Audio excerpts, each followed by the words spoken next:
அனைவருக்கும் வணக்கம். அகத்தியன் அகாடமி. சொந்த மாவட்டத்திலேயே பணி அமைப்பு வேணும்னு சொல்லி நிறைய நண்பர்கள் கேட்டிருந்தீங்க. அதாவது சார், நான் ஸ்டேட் வைஸ் சீனியாரிட்டியில் எடுத்திருக்கேன், நான் எங்கே போய் லெட்டர் கொடுக்கறதுன்னு சொல்லி கேட்டிருந்தீங்க. ஸ்டேட் வைஸ் சீனியாரிட்டி எடுத்தவங்களுக்கு அந்தந்த துறைகளுடைய தலைமையகத்தில் உங்கள் அலாட்மெண்ட் ஆர்டரில் மென்ஷன் பண்ணியிருப்பாங்க. அந்த ஆர்டரில் இருக்கிற அட்ரஸ்க்கு நீங்கள் எழுதி நேரில் கொண்டு போய் கொடுத்துட்டு வந்துடுங்க.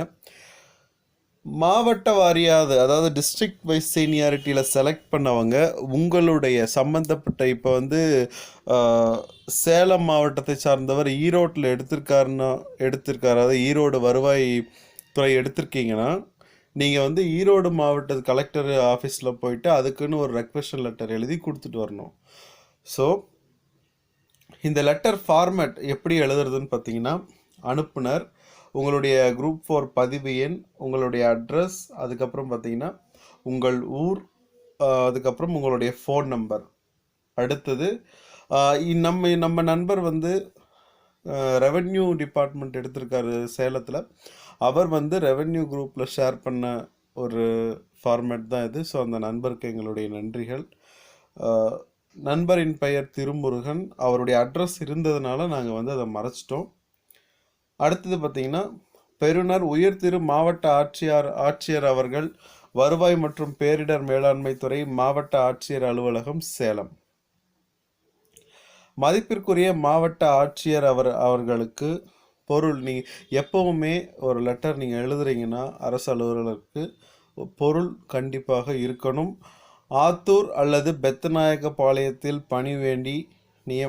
பணி நியமனம் வேண்டிய, குறிப்பாக உங்கள் ஊர் மாவட்டம், நீங்கள் உங்கள் மாவட்டத்தில் உங்களுக்கு வேக்கண்ட் இருக்கான்னு ஃபஸ்ட்டு நீங்கள் விசாரிக்கணும். அதுக்கு அடுத்தது விசாரிச்சுட்டு அதுக்கப்புறம் நீங்கள் போய் சம்மந்தப்பட்ட மாவட்ட ஆட்சியருக்கு நீங்கள் இந்த மாதிரி ரெக்வெஸ்ட் லெட்டர் கொடுக்கறது ரொம்ப நல்லது. அதுக்கப்புறம் பார்வைன்னு போட்டு தேர்வாணைய குறிப்பான எண் சொல்லி உங்களுடைய அலாட்மெண்ட் ஆர்டரில் இந்த நம்பர் இருக்கும். இந்த தேர்வாணைய குறிப்பான எண் இருக்கு இல்லைங்களா, இது உங்களுடைய அலாட்மெண்ட் ஆர்டரில் இருக்கும். அதை நீங்கள் மென்ஷன் பண்ணணும். நான் தமிழ்நாடு அரசு பணியாளர் தேர்வாணையத்தால் 11/2/2018 அன்று நடத்தப்பட்ட CCSE 4 தேர்வில் வெற்றி பெற்றேன்.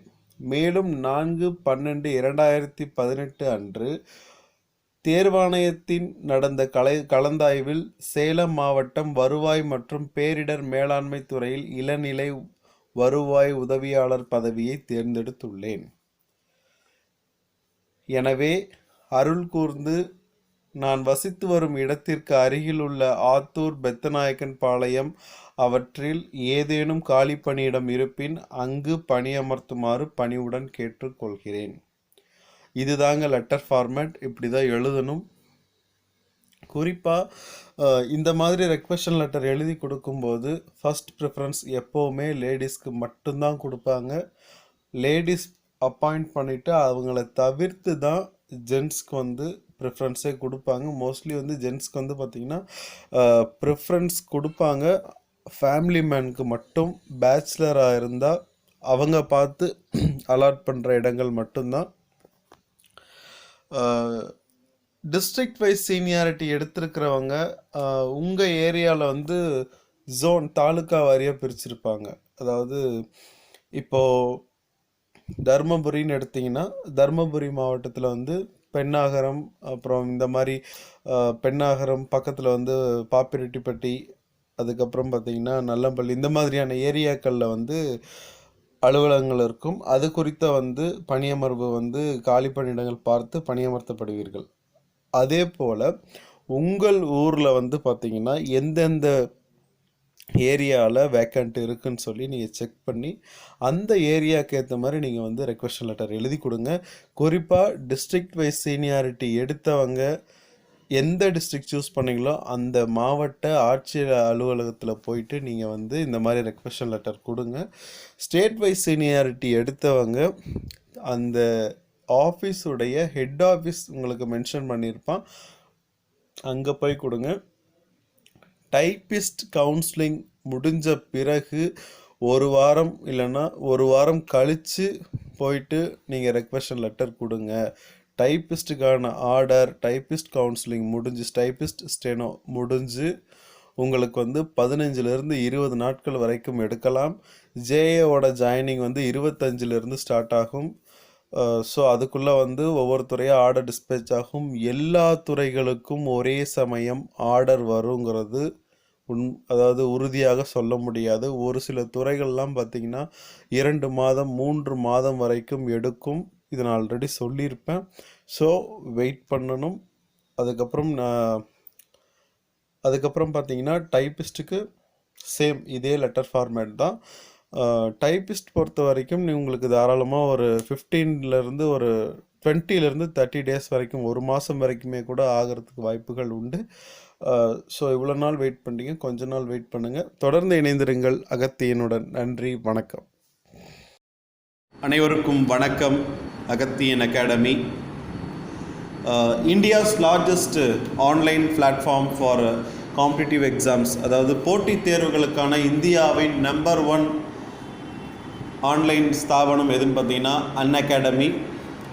அன்அகாடமி பொறுத்த வரைக்கும் யூபிஎஸ்சியிலேருந்து டிஎன்பிஎஸ்சியிலேருந்து எல்லா விதமான போட்டித் தேர்வுகளுக்கும் பலவிதமான ஆசிரியர்களை கொண்டு ஆன்லைன் வகுப்புகள் நடத்திட்டு இருக்கிறாங்க. ஸோ இதில் வந்து அகத்தியன் அகாடமி சார்பில் நானும் வந்து கிளாஸஸ் ப்ரொவைட் பண்ண போகிறேன். இப்போ தான் வந்து புதுசாக கிளாஸஸ் ஸ்டார்ட் பண்ணியிருக்கோம். ஸோ ப்ளே ஸ்டோரில் அன்அகாடமிங்கிற ஆப்ஷன், அன்அகாடமி ஆப் வந்து டவுன்லோட் பண்ணுங்கள். டவுன்லோட் பண்ணி சர்ச் ஆப்ஷனில் என்னுடைய நேம் டைப் பண்ணிங்கன்னா, இந்த வீடியோவில் டிஸ்பிளே ஆகிட்டுருக்க என்னுடைய நேம் டைப் பண்ணிங்கன்னா என்னுடைய கிளாஸஸ் காமிக்கும். ஸோ என்னுடைய ப்ரொஃபைலில் என்னை ஃபாலோ பண்ணுங்கள். என்னுடைய கிளாஸஸ் பிடிச்சிருந்தா ரிவ்யூ அண்டு ரேட்டிங் கொடுங்க. இந்த என்னுடைய ப்ரொஃபைலுக்கான லிங்க், அன்அகாடமி லிங்க் நான் வந்து உங்களுக்கு டிஸ்கிரிப்ஷன் பாக்ஸ்லேயும் ஃபஸ்ட்டு கமெண்ட்லேயும் கொடுத்துருக்கேன். மறக்காமல் டவுன்லோட் பண்ணி உங்களுடைய மெயில் ஐடி வச்சு லாகின் பண்ணிக்கோங்க. லாகின் பண்ணிட்டு அன்அகாடமியில் இருக்கிற எல்லா கிளாஸஸும் பாருங்கள். கண்டிப்பாக உங்களுக்கு காம்படிட்டிவ் எக்ஸாம்ஸ்க்கு ரொம்ப யூஸ்ஃபுல்லாக இருக்கும்.